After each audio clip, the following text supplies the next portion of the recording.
Of all of the questions that are left on this channel, there are some that are more typical and frequent than others. The most frequent typical one is definitely, what can you make as a real estate photographer? Is this a good career choice? What does it look like, the workflow of the day, to be a real estate photographer? So here we are in the middle of the busiest season. I thought I would have you come along with me for a day and see what the typical day of a real estate photographer is. So we're going to go ahead, and I have a GoPro that I was kind of filming myself throughout the day, mostly in transit from here to there and speaking about the jobs that I was going to be doing.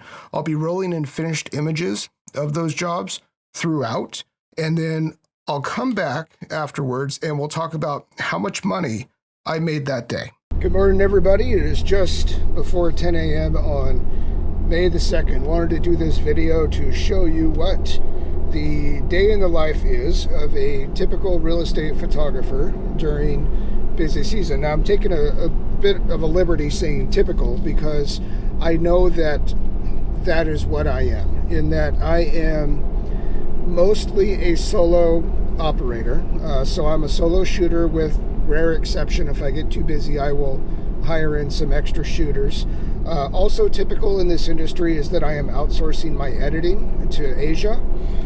So that's kind of that's where I'm at. That allows me to do all of the work shooting wise that I do during the busy season. So we're going to go today and do either 3 or 4 jobs. I'm going to take you along with me. The first one that we're headed to right now is a hospitality job. So it's a bed and breakfast in Calistoga, California. If any of you know Calistoga, it's the Napa wine country, and so this is a big 7-bedroom type of thing that's been around since 1800 and whatever. So here we are at this bed and breakfast here, and there's already a problem. These umbrellas were supposed to have been moved by now. Let me get down here a little bit so you can get kind of a...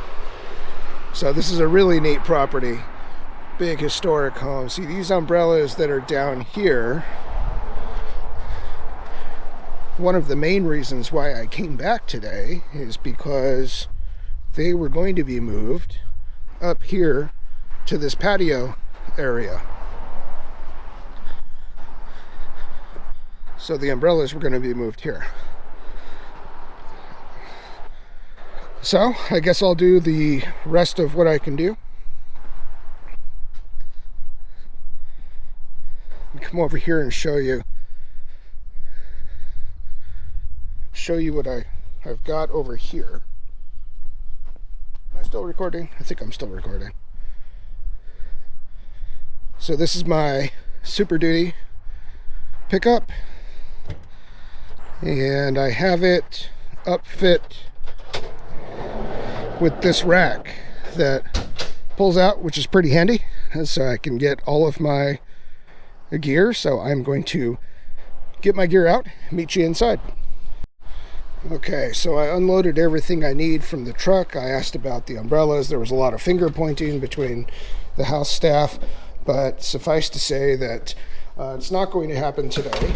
So I will probably have to come back again and do that. Unloaded the truck so I could go park it down below. So I'm going to use the C70, the Canon C70 for the video in here today, and I am using the Canon R3 for the stills. Also for the stills, so on the R3, I've got the 15 to 35 RF on there, and I've got the 12mm Laowa 0D cine lens on the C70, and then I also have, and I'm going to use on both cameras likely, the 24 to 105 f4 and the 70 to 200 f4. This other stuff I wirelessly tether for stills, and so there's my iPad that I tether to, and then I have my 80-200 kind of beat up at this point strobe that I use to do a flash ambient type of compositing. So I'm going to move the truck, which is still right out here, and shut up and get to work. Okay, so that was just a complete cluster. In the military, they would call it fubar. In Yiddish, it would be verkakta. So this thing is, this job has just been like the bane of me for the past couple weeks, and so I'm going to have to come back even again. Now, so far, I've honored my original quote for the job, but I'm not going to be able to do that for too much longer, you know, because it takes me a certain amount of fuel just to get out here and back. It's not really close to me, nor is it close to the vast majority of my other jobs. So right now I'm on my way to my next one. I'm running about 15 minutes behind because of that thing again, and hopefully this one will be a little bit less stressful. They usually are. This agent's pretty cool. She buttons it up and leaves, and you know, that's my favorite kind. So on the way, I'm going to return some calls because my phone has been blowing up since I've been working this morning with someone who usually talks my ear off, and so I don't like giving him a call back right away. And then another coordinator, a marketing coordinator for an office that wants me to do just a front shot of something so they can have an open house this weekend. So this is Thursday. And so these are the calls that I get. Is like, hey, can you go do something today? You know, so we can market it for this weekend. It's like, why didn't you call me like last weekend?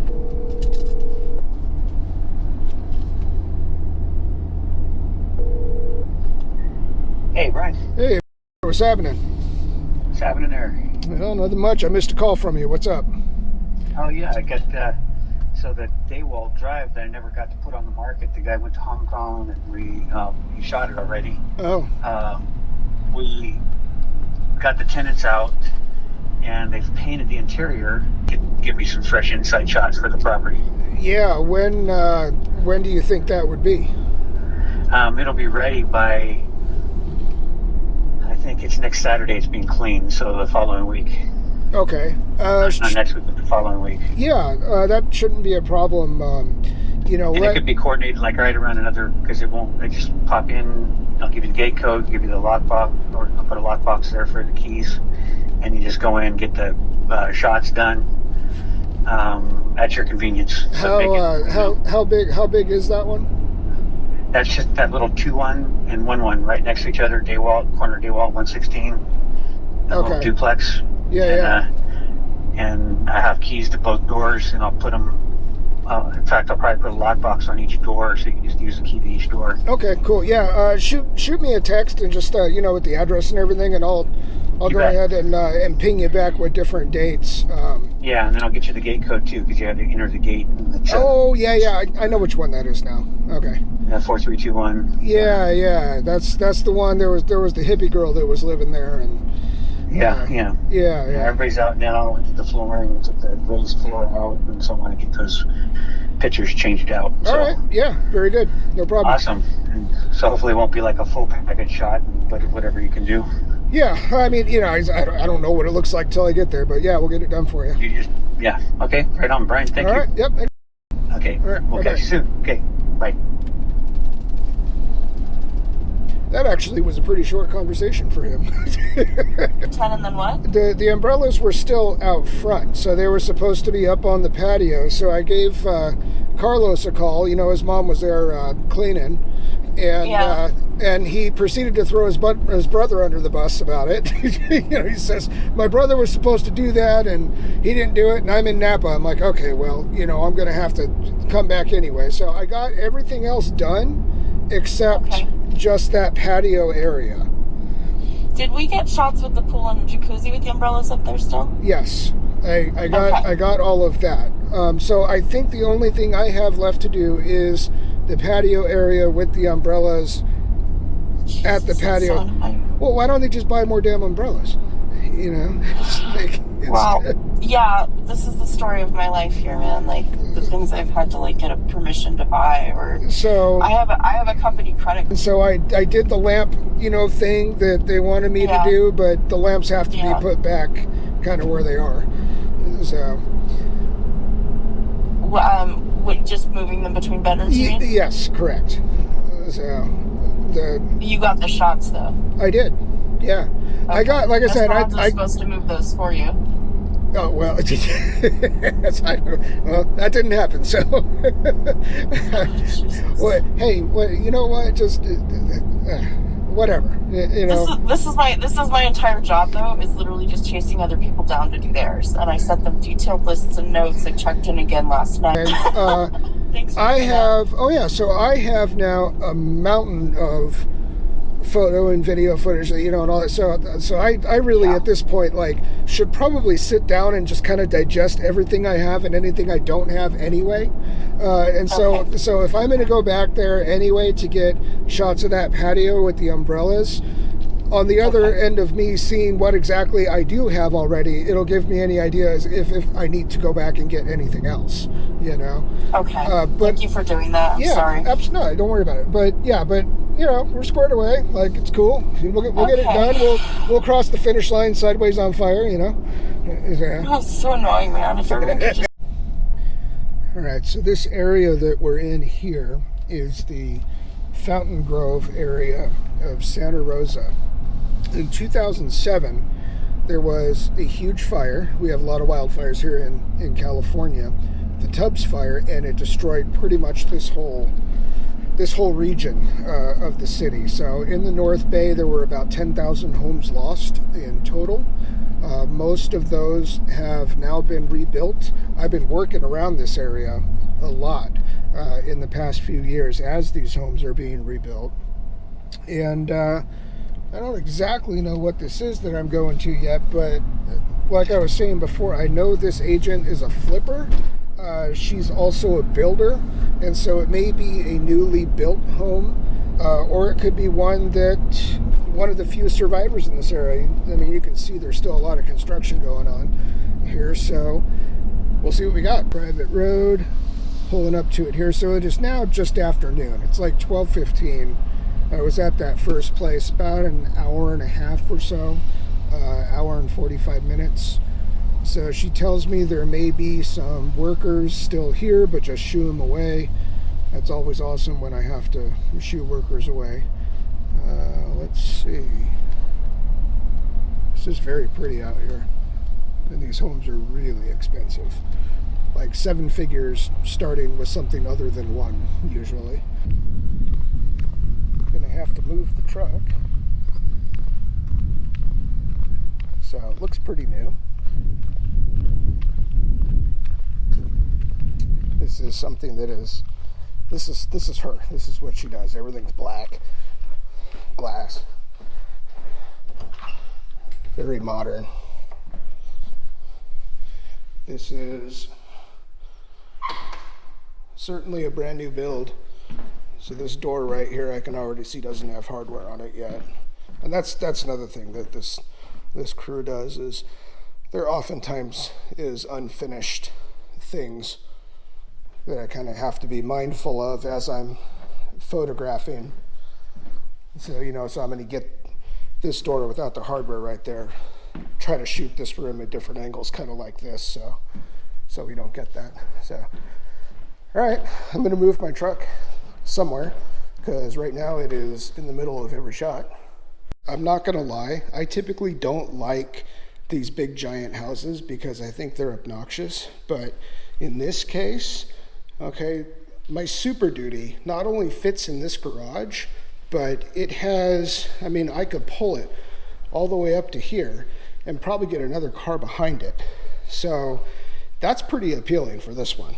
A couple things changed on the fly, and I'm pretty glad they did, because it just kind of goes to show that you have to be flexible when doing this. So one thing is, I'm only going to have time for a Slim Jim between here and my next job. I was hoping to go get some fast food or something, but Slim Jim and Red Bull it is. And it is now about 15 minutes after 2.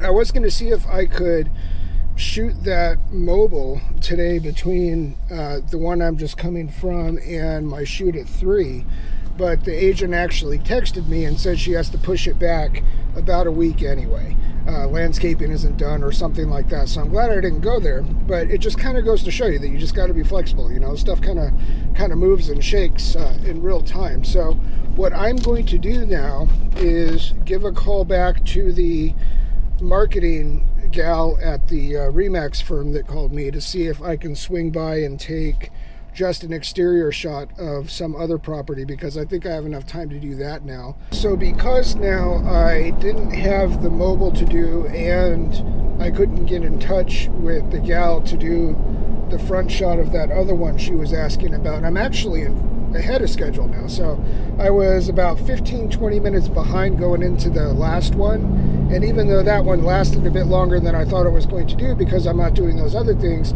I'm probably about 15 or 20 minutes ahead of schedule now too. So I have the address. There's going to be an inspector there of this one. I'm just going to go to it and see if I can start working.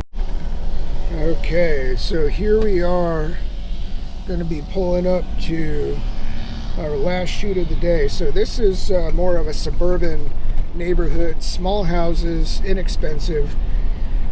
So this is actually a pretty good one to have at the end of the day versus the small one be at the beginning of the day, and then if you have one of those giants like my last two today at the end, you know, you start getting pretty tuckered out. Good, here it is. It doesn't look like an inspector's here, but it doesn't look like the agent's here either. Maybe there's a lockbox that I can get into. The agent and the inspector weren't there when I got there, but then about 2 minutes afterwards, well really like as I was pulling up, the agent and the inspector all of a sudden both were there. So I didn't get any GoPro footage kind of just around there. You know, I actually did walk up to the agent with it going and then asked him if he wanted to be YouTube famous, and he told me no. So that's fine. So I didn't get any footage. So, but I'll go ahead and roll in, you know, the shots that I got there and everything. So it is now 3:38, and I am headed home to do some editing for the jobs that I shot yesterday. I'm going to get something to eat other than a Slim Jim. Going to say hi to my kids and play with the dog and take a bit of a break, and then head back out. I'm going to be at that property at 8 p.m. this evening for twilight. It is now about 7:40 p.m.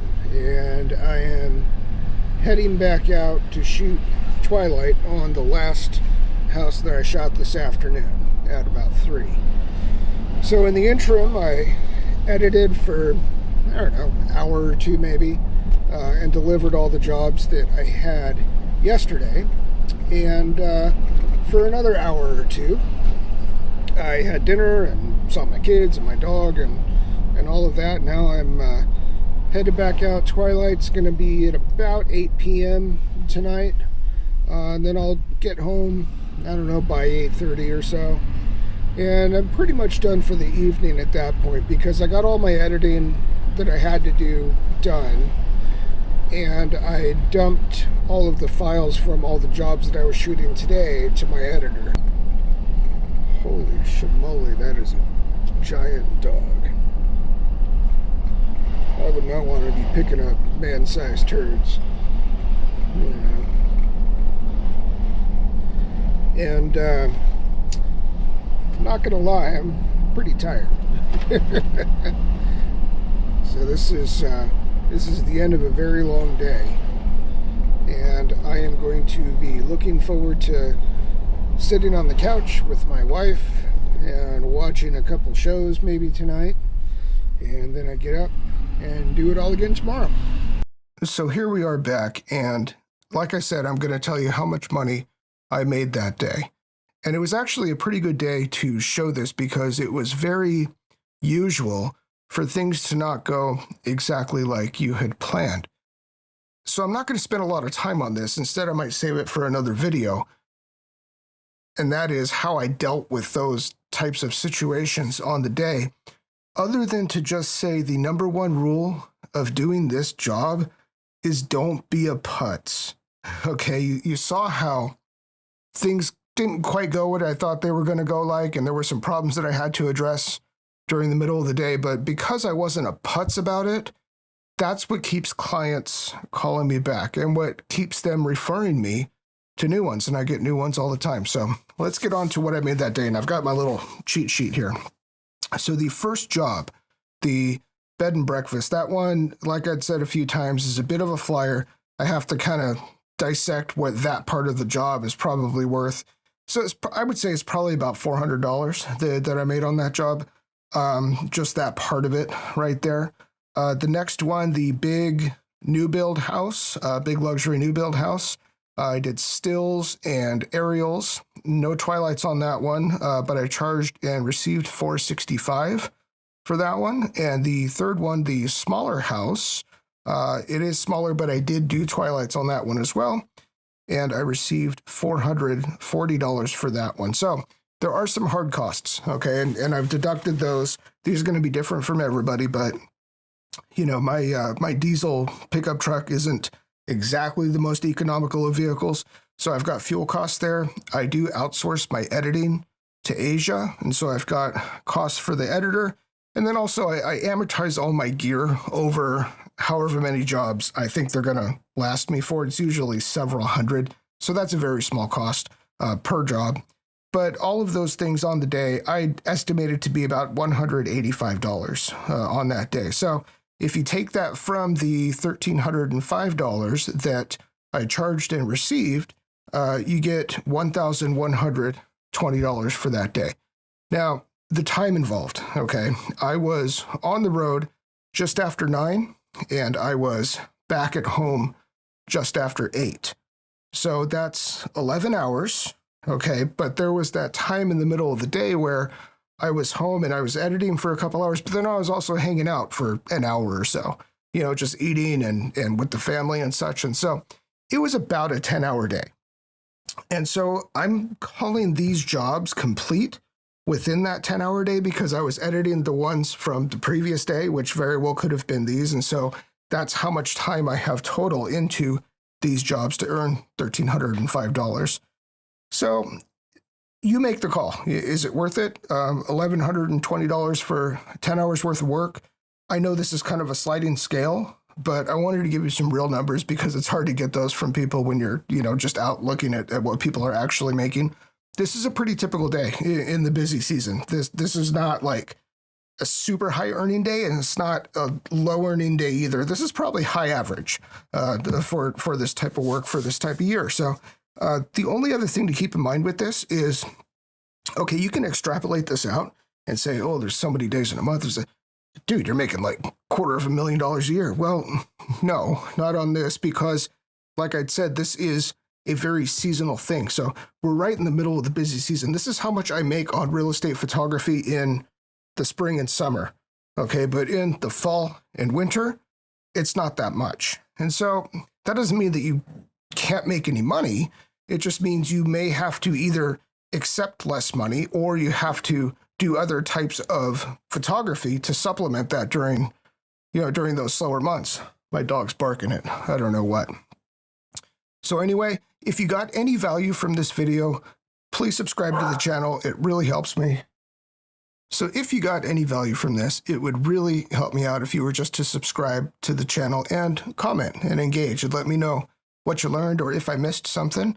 And if you would like to know, because I didn't really go over it in the video, and see what my workflow is like when I'm on site creating these images, I will leave a link to a video that I did with that workflow right there.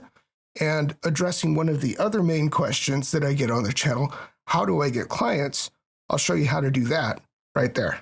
So take care. I'll see you soon.